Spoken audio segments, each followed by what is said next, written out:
السلام علیکم ورحمۃ اللہ وبرکاتہ۔ ہماری ایک بہن کی طرف سے یہ سوال آیا تھا کہ اگر ان کی ماہانہ انکم 25,000 روپے ہے تو اس میں سے کتنا اماؤنٹ وہ اللہ تعالیٰ کی رضا کے لیے دینے کی پابند ہیں۔ ہم اس سوال کا جواب تھوڑا سا ڈیٹیل کے ساتھ لیں گے۔ مال اللہ کی نعمت بھی ہے، مال ہماری ضرورت بھی ہے۔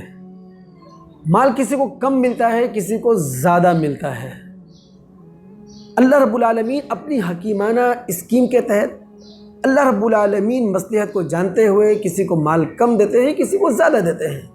اور اس چیز کا ذکر اللہ تعالیٰ نے سورہ بنی اسرائیل کی آیت نمبر 30 میں کیا ہے کہ ان ربک یبسط الرزق لمن یشاء ویقدر۔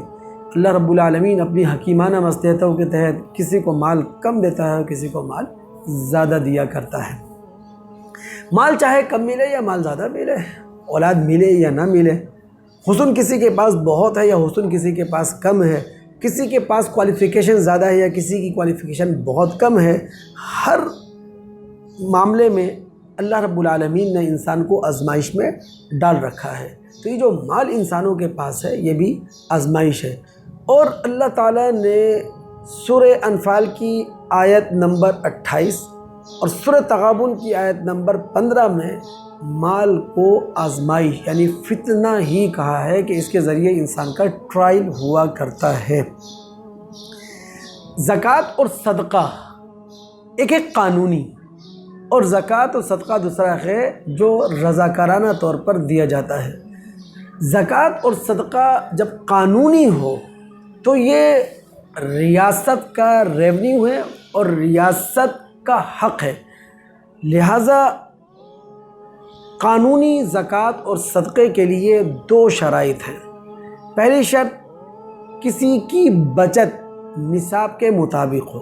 مثال کے طور پر اگر کسی کے پاس 52.5 تولہ چاندی ہے یا 52.5 تولہ چاندی کی قیمت کے برابر اس کے پاس بچت ہے، سرپلس منی ہے، تو ایک مخصوص شرح سے ریاست جو ہے وہ اس سے زکوٰۃ یعنی قانونی زکوٰۃ یا قانونی صدقہ وصول کر لے گی۔ اور دوسری شرط یہ ہے کہ اس بچت پر جو نصاب کے مطابق ہے 1 سال گزر چکا ہو، اور اگر کوئی قانونی زکوٰۃ یا قانونی صدقہ نہ دے تو ریاست اس کے خلاف اقدام کرنے کا حق محفوظ رکھتی ہے۔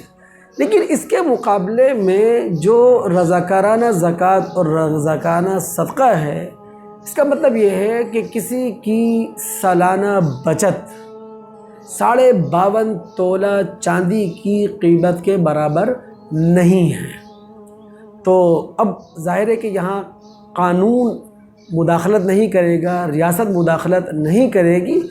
جو شخص اپنی دلی خوشی سے جتنا چاہے وہ خرچ کر دے، جیسا کہ سورہ بقرہ کی آیت نمبر 219 میں اللہ رب العالمین فرماتا ہے یسألونک ماذا ینفقون، یہ لوگ آپ سے پوچھتے ہیں کیا خرچ کریں، قل العفو، اللہ کے رسول کہہ دیجئے کہ جو ضرورت سے زائد مال ہے وہ خرچ کر دو اللہ تعالیٰ کے راستے میں، یعنی اپنی ذاتی ضرورتیں ہم پوری کر چکے ہیں، اپنے گھریلو ضرورتیں پوری خرچ کر چکے ہیں، اپنی کاروباری ضرورتیں پوری کر چکے ہیں، اب اس کے بعد جو بچ گیا ہے وہ مستحقین تک پہنچانے کی ہم کوشش کریں۔ اب وہ مستحق تقدیم کے لحاظ سے، تاخیر کے لحاظ سے کون ہے، یعنی کنہیں مقدم کیا جائے، کنہیں مؤخر کیا جائے، تو اسی سورہ بقرہ کی آیت نمبر 215 میں رب العالمین فرماتا ہے یسألونک ماذا ینفقون، یہ لوگ آپ سے پوچھتے ہیں کیا خرچ کریں، اے رسول ان سے کہہ دیجیے قل ما انفقتم من خیر فللوالدین والاقربین والیتامى والمساکین وابن السبیل، جو بھی یہ خرچ کریں اس میں مقدم والدین ہونا چاہیے، قریبی رشتہ دار ہونا چاہیے، مسکین ہونا چاہیے، یتیم لوگ ہونے چاہیے، اور اگر کوئی مسافر ضرورت مند ہے تو اس پر یہ مال خرچ کیا جائے۔ جہاں تک سوال ہماری بہن نے کیا تھا کہ 25,000 روپے ان کی ماہانہ انکم ہے تو اس میں سے کتنا اماؤنٹ وہ اللہ کی رضا کے لیے دینے کی پابند ہے، تو میں سمجھتا ہوں اس پر وہ پابند نہیں ہے۔ ہاں اپنی دلی خوشی سے اپنی ضرورتیں پوری کر لینے کے بعد اگر وہ سمجھتی ہیں کہ وہ 1,000 روپے، 1,500 روپے، 2,000 روپے اللہ کے راستے میں دے سکتی ہیں تو دیں۔ اللہ رب العالمین ظاہر ہے کہ صدقہ خیرات سے خوش ہوتا ہے، لیکن یہ صدقہ خیرات رضاکارانہ ہے، جہاں نہ اللہ کے ہاں کوئی مجرم ہے اور نہ ریاست اس کے خلاف کوئی اقدام کر سکتی ہے۔ امید ہے آپ کو آپ کے سوال کا جواب ملا ہوگا۔ السلام علیکم ورحمۃ اللہ وبرکاتہ۔